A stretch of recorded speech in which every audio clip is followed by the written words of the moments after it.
Hello hello hello hello. How are you વિદ્યાર્થીઓ? કેમ છો બધા? મજામાં?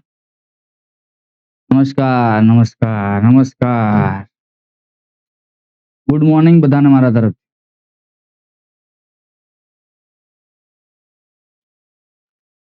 આપ સર્વે ધોરણ 10 ના વિદ્યાર્થીઓનું હું વિમલ પંચાલ અમારા પ્લેટફોર્મ વૈદેહી લર્નિંગમાં દરેક વિદ્યાર્થીઓનું હાર્દિક હાર્દિક અને હાર્દિક ભાવભર્યું મોટા પ્રમાણમાં સ્વાગત કરું છું. ચલો હવે જો ધોરણ 10 ગણિત ચેપ્ટર નંબર 1 વાસ્તવિક સંખ્યાઓ. સંખ્યાઓ વિશેનો ખ્યાલ તમે 9મા ધોરણમાં મેળવ્યા, 8મા ધોરણમાં પણ મેળવ્યો, 7મા ધોરણમાં પણ મેળવ્યો. અને મતલબ પહેલા જે ગણિત શીખવું હોય તો ગણિત શીખવા માટે જરૂરી કોણ છે? આપણા માટે સંખ્યાઓ. આ સંખ્યાઓ આવડી જાય, સંખ્યાને ઇંગ્લિશમાં શું કહેવાય? નંબર્સ. નંબર્સ આવડી જાય તો ગણિત આવડવું એકદમ કેવું લાગે? ઈઝી. આ ચેપ્ટરનો બેઝિક પાયો તમને હું કહી દઉં કે આ ચેપ્ટરના બેઝિક પાયા તરીકે તમારે યાદ શું રાખવાનું છે? તો કે લસા અને ગુસા. લસા અને ગુસા આવડવા માટે શું જરૂરી છે બાળકો? તો યાદ રાખવાનું, લસા અને ગુસા માટે જરૂરી છે ઘડિયા. શું યાદ રાખવાનું છે? ઘડિયા. તો અત્યારથી જ તમે લાગી જાઓ. ક્યાં? ધંધે. કયા ધંધે? તો કે ગણિતના ધંધે. ગણિતના ધંધે એટલે શું યાદ રાખવાનું છે આપણે? તો કે ઘડિયા.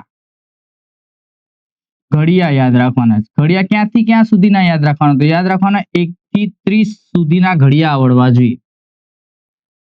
1 થી 30 સુધીના શું આવવા જોઈએ? ઘડિયા. જો 1 થી 30 1 to 30 ના ઘડિયા તમને આવડી જાય, ટેબલ્સ, આ ટેબલ્સ આવડે એટલે વાસ્તવિક સંખ્યાઓના લસા અને ગુસા શોધવામાં તમને કોઈ તકલીફ પડશે નહીં. કેટલાક એવા ચટપટા પ્રશ્નો પણ આવે છે આની અંદર, એમસીક્યુ અને એસક્યુ, એ આપણે સોલ્વ આઉટ કરશું આ ચેપ્ટર પત્યા પછીનો કંઈક સેશન રાખશું ત્યારે. જે બોર્ડમાં કંઈક આઈએમપી પ્રશ્નો પૂછાતા હોય 1 માર્ક્સના કે 2 માર્ક્સના, એના લગતું આપણું કામ કરશું. ઓકે, તો ચલો હું તમને પહેલા જણાવી દઉં કે પ્રકરણ 1 બોર્ડમાં કેટલું પૂછાય સ્ટાન્ડર્ડ અને બેઝિક માટે. તો સ્ટાન્ડર્ડ અને બેઝિકમાં બંનેમાં ગુણભાર અલગ અલગ છે. જેમ કે આપણે બેઝિકની વાત કરીએ બાળકો, તો બેઝિકમાં કેટલા માર્ક્સનું પૂછાય? તો ફક્ત ને ફક્ત 2 માર્ક્સનું પૂછાય. બેઝિક વાળાને ફક્ત ને ફક્ત કેટલા માર્ક્સનું પૂછાય? 2 માર્ક્સનું પૂછાય. કેટલું સારું કહેવાય. મોસ્ટ ઓફલી ગુજરાતમાં 12 લાખ વિદ્યાર્થીઓ આપતા હોય, તેમાંથી કંઈક 1 લાખ વિદ્યાર્થીઓ કે 50,000 વિદ્યાર્થીઓ સ્ટાન્ડર્ડ રાખે, બાકી બધા કેવા હોય? બેઝિક. બેઝિકમાં કેટલા માર્ક્સનું પૂછાય? ચેપ્ટરમાંથી 2 માર્ક્સ. ચલો એના પછીનો નેક્સ્ટ ક્વેશ્ચન, 2 માર્ક્સનો એક દાખલો સ્ટાન્ડર્ડ વાળા માટે. સ્ટાન્ડર્ડમાં કેટલા માર્ક્સનું પૂછાય? તો કે 4 માર્ક્સનું પૂછાય. લો, આ હતો આપણા ગુણભાર વિશેની માહિતી. યાદ રાખી લેવું, બોર્ડમાં બેઝિકમાં 2 માર્ક્સનું પૂછાય અને સ્ટાન્ડર્ડમાં કેટલા માર્ક્સનું પૂછાય? 4 માર્ક્સનું પૂછાય છે ને. પહેલી એક્ઝામ જ્યારે પ્રિલિમ્સ આવશે, પ્રિલિમ્સમાં મોસ્ટ ઓફલી દરેક જિલ્લામાં અલગ અલગ સેશનમાં હોય છે. કેટલાક જિલ્લાઓમાં એવું હોય છે કે જિલ્લા વાઇઝ પ્રિલિમ પરીક્ષામાં બેઝિક અને સ્ટાન્ડર્ડનું પેપર એક જ હોય છે, મતલબ કોમન જ હોય છે પહેલી પરીક્ષા માટે. કેટલાક જિલ્લાઓમાં જઈએ તો કેટલાકમાં સ્ટાન્ડર્ડ પ્રમાણેનું કહી દે છે, બાળકોને સ્ટાન્ડર્ડ પ્રમાણેનું આપે છે ને પછી બેઝિકનું આપે છે. સ્ટાન્ડર્ડ અને બેઝિકમાં પડ્યા વગર આપણે ચેપ્ટર ઉપર ધ્યાન આપવાનું કે પહેલા આપણે શું કવર કરવાનું છે. જો આગળ તમે જીપીએસસી યુપીએસસીમાં પણ જાઓ છો ને બાળકો, ત્યાં પણ સંખ્યા વિશેની માહિતી તો આવે જ, ત્યાં પણ ગુસા અને લસા વિશે તો આવે જ. નાનામાંથી નાની એક્ઝામ પછી પૂછો તો ગુસા અને લસા વિશે તો ચાલે જ રાખતું હોય છે. ઉંમર સંબંધિત દાખલા હોય છે એમાં પણ આવતું હોય છે, બરાબર. કામ અને મહેનતાણા વાળા દાખલા હોય એમાં પણ આવે છે. તો મૂળ સંખ્યા વગર તો ક્યાંય ચાલવાનું નથી તમારે. તમે કોમર્સ લેશો કે ગમે તે લેશો, સંખ્યા વગર ચાલવાનું નથી. ચલો તો આગળ વધીએ. ચેપ્ટર 1 વાસ્તવિક સંખ્યાઓ. સંખ્યાઓ વિશેની દરેક માહિતી આપણને આવડવી જોઈએ. આ ખાસ ધ્યાન તમારે રાખવાનું છે બાળ. ઓકે, પહેલા આપણે સંખ્યાઓ સમજીએ. જો આગળ કદાચ સંખ્યાઓ આવતી હોય, વાસ્તવિકતામાં તો નથી આવતી, તો આપણે સ્ટેપ પાછું ખેંચીએ. એક સ્ટેપ ખેંચીને આપણે સંખ્યાઓ વિશેની પહેલા માહિતી મેળવી. ચલ, આઈ હોપ દરેકને ગુણભાર વિશે પણ માહિતી મળી ગઈ હશે. તો આપણે એને ઇરેઝ કરી લઈએ. ચલો, સરસ મજાના ચેપ્ટરની શરૂઆત કરીએ. સંખ્યા વિશેની માહિતી આપણે મેળવીએ. કેટલા પ્રકારની સંખ્યાઓ આપણે ભણીને આવ્યા છીએ.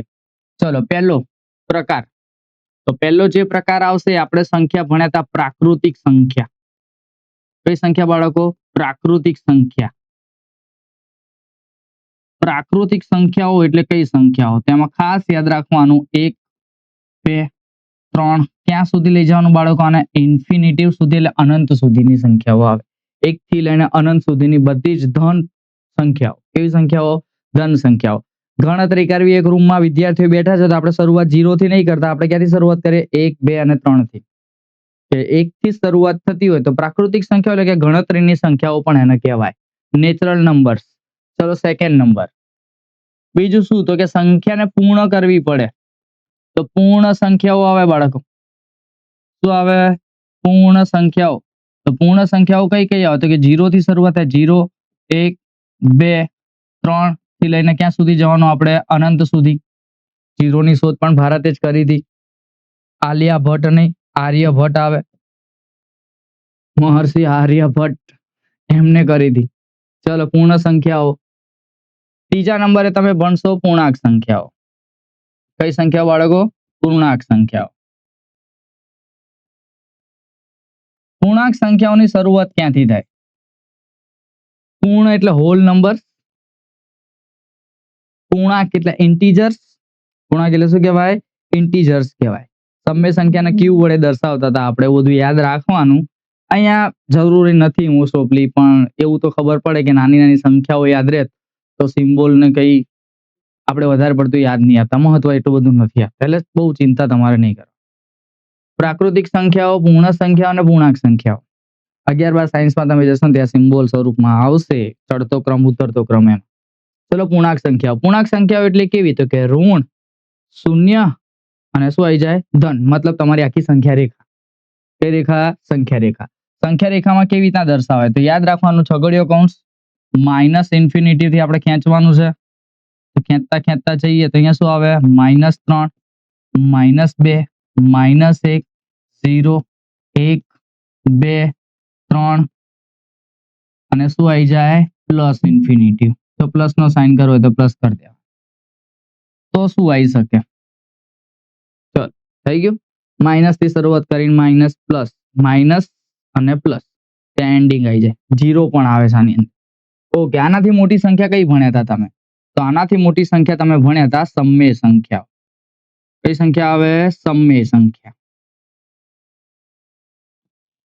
સમમેય સંખ્યાઓ. રેશનલ નંબર્સ કહેતા હતા આપણે. શું કહેતા હતા? Rational numbers. આ રેશનલ નંબર્સ કયા કયા હોય એના વિશે ચલો જોઈ લઈએ. રેશનલ નંબરમાં શું યાદ રાખવાનું? કે જે સંખ્યાઓને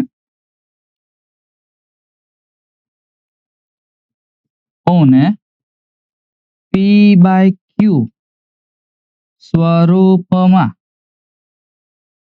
લખી શકાય કે જ્યાં એક શરત છે, જે સંખ્યાઓને p/q સ્વરૂપમાં એટલે કે અંશ અને છેદવાળા સ્વરૂપમાં લખી શકાય કે જ્યાં, જો યાદ રાખવાનું જ્યાં એટલે એક શરત કહેવાય છોકરાઓ.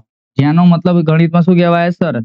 જ્યાં q does not equal to 0 હોવું જોઈએ.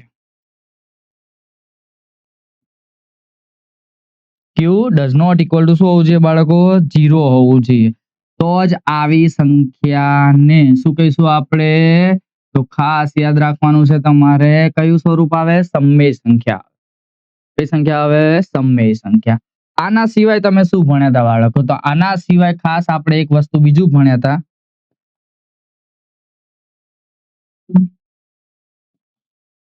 અસમમેય સંખ્યાઓ.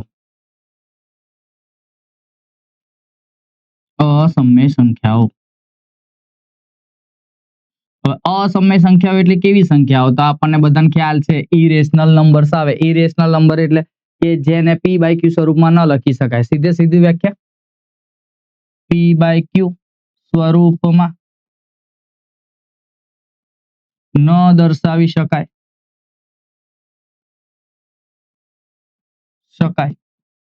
ઓકે, તો આ હતી આપણી સંખ્યાઓની વાત. 5મા નંબર હેડિંગમાં આ હતી આપણા સંખ્યાઓ વિશેની વાર્તા. પ્રાકૃતિક, પૂર્ણ, પૂર્ણાંક, સમય અને અસમય. અપૂર્ણાંકો પણ આવે છે. અપૂર્ણાંકો આપણે અસમયમાં થોડા મૂકી દઈએ. અસમયના ઉદાહરણ લખી લઈએ ચલો, જેથી તમને ધ્યાન રહે. ઉદાહરણ લખીએ આપણે. જેમ કે √2 અસમય કહેવાય, √3 અસમય કહેવાય, √5 અસમય કહેવાય, પાઈની પણ શું કહીશું આપણે? અસમય કહીશું. મતલબ વર્ગમૂળ વાળા જેટલા પણ જેની ઉપર છાપરું આવતું હોય એ છાપરા વાળી સંખ્યાઓને શું કહેવાય? અસમય સંખ્યાઓ. શું કહેવાય? અસમય. જેમ કે એક સંખ્યા આપણે લખીએ પોઈન્ટ વાળી પણ, જેમ કે 0.10 100 1000 આ રીતના પણ લખો તો આવી સંખ્યાઓને પણ કઈ સંખ્યાઓ કહેવાય? અસમય. આવું આપણે આને કહી શકીએ અનંત અનાવૃત સંખ્યાઓ બધી. અનંત અનાવૃત દશાંશ અભિવ્યક્તિ ધરાવતી હોય, અનંત અનાવૃત દશાંશ અભિવ્યક્તિ ધરાવતી હોય એને પણ કઈ સંખ્યાઓ કહેવાય? અસમય સંખ્યાઓ કહેવાય.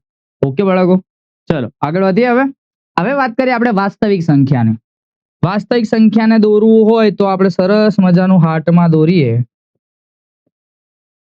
કેમ તો કે અત્યારે આપણું હાર્ટ છે ને 10મા ધોરણનું, એટલે વાસ્તવિક સંખ્યા વિશે આપણે ભણશું. વાસ્તવિક સંખ્યાઓ એટલે કેવી સંખ્યાઓ? તો ખાસ યાદ રાખવાનું, આપણે કંઈક આવું લખીએ વાસ્તવિક સંખ્યા. વાસ્તવિક સંખ્યાઓ એટલે બાળકોને રિયલ નંબર્સ કહેવાય. કયા નંબર્સ કહેવાય? Real numbers. અને રિયલ નંબર્સની અંદર કોણ કોણ હાજર હોય? તો બે વસ્તુ હાજર હોય, બે વસ્તુનો સરવાળો કરો એટલે તમને શું મળી જાય બાળકો? તો ખાસ યાદ રાખવાનું વાસ્તવિક સંખ્યાઓ. સમય સંખ્યા વાસ્તવિક સંખ્યા બરાબર, અથવા વચ્ચોવચ લખીએ. ચલો ને આખું સરસ મજાનું, તમને લાગે મને પણ લાગે તેના કંઈક લખ્યું છે ઉપર હેડિંગ મારે આપણે આખું વાસ્તવિક સંખ્યાઓ. ચલો વાસ્તવિક સંખ્યાઓ એને કોના વડે દર્શાવીશું બાળક? આપણે આર વડે. તો આવશે આર વડે. ચલો આર એટલે બરાબર શું લખાય? તો કે આર એટલે બરાબર શું થાય? તો કે આર એટલે બરાબર થાય સમય સંખ્યા. સમય સંખ્યાઓ અને પ્લસ અસમય સંખ્યાઓ બંને આવી જતી હોય. વ્યાખ્યા લખવી તો આવી લખાય કંઈક કે જે સંખ્યાઓમાં સમય સંખ્યા અને અસમય સંખ્યાનો સરવાળો, સમય સંખ્યા અને સંખ્યાનો શું થાય? સરવાળો અથવા સમન્વય, આપણે એને શું કહીશું? વાસ્તવિક સંખ્યાઓ કહેવાય. વાસ્તવિક સંખ્યા સૌથી મોટી છે. વાસ્તવિક સંખ્યા શું કહેવાય? સૌથી મોટી છે. જો આપણે સિમ્બોલ, હું લોકાલિટી પ્રમાણે જઉં છું, તમે જે વિચારો છો ને એ પ્રમાણે હું જઉં છું, એટલે શાંતિથી આવું વિચારે. આનો સિમ્બોલ શું આવે? તો કે આ સિમ્બોલ એટલે આપણો નેચરલ નંબર. પૂર્ણ સંખ્યા એટલે હોલ નંબર. શું કહીએ આપણે એને? Hall number. ઇન્ટીજર્સ એટલે આપણે એને આઈ વડે દર્શાવીએ બાળકો. કોના વડે દર્શાવીએ? આઈ વડે. ચલો હું લખી લઉં. પહેલા નંબર નેચરલ નંબર્સ આવે, સૌથી નાનો સંખ્યા.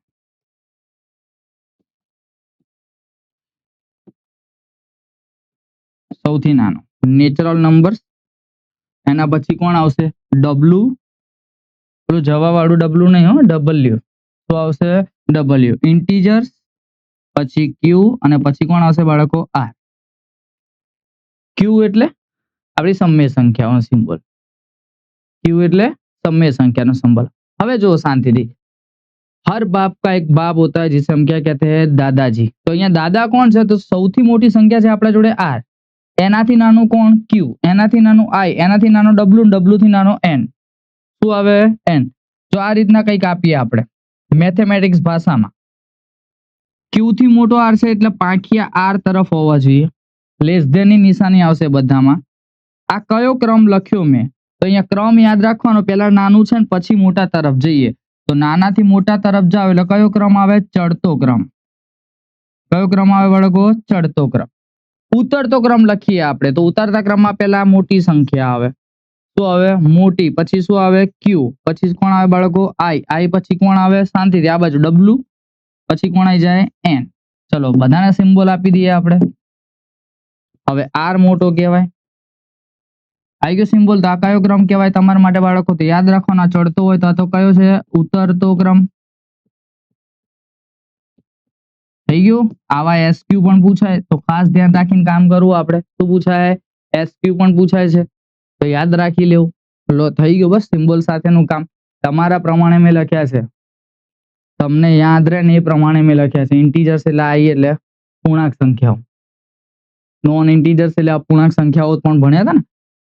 ચલો આ હતી સંખ્યાઓ વિશેની વાત. હજુ કોઈને ડાઉટ્સ હોય સંખ્યાઓ વિશેની વાત તો જ્યારે આપણે ઓનલાઈન ડિબેટમાં ભેગા થઈશું ત્યારે તમારા પ્રશ્નોના હરેક જવાબ હું આપી દઈશ. ઓકે ચાલ. એ ભાઈ સ્ટડી નો ટેન્શન, વાયદેહી લર્નિંગ છે કનેક્શન. મેથ્સ હોય કે સાયન્સ સ્ટફ, અહીં બધું લાગે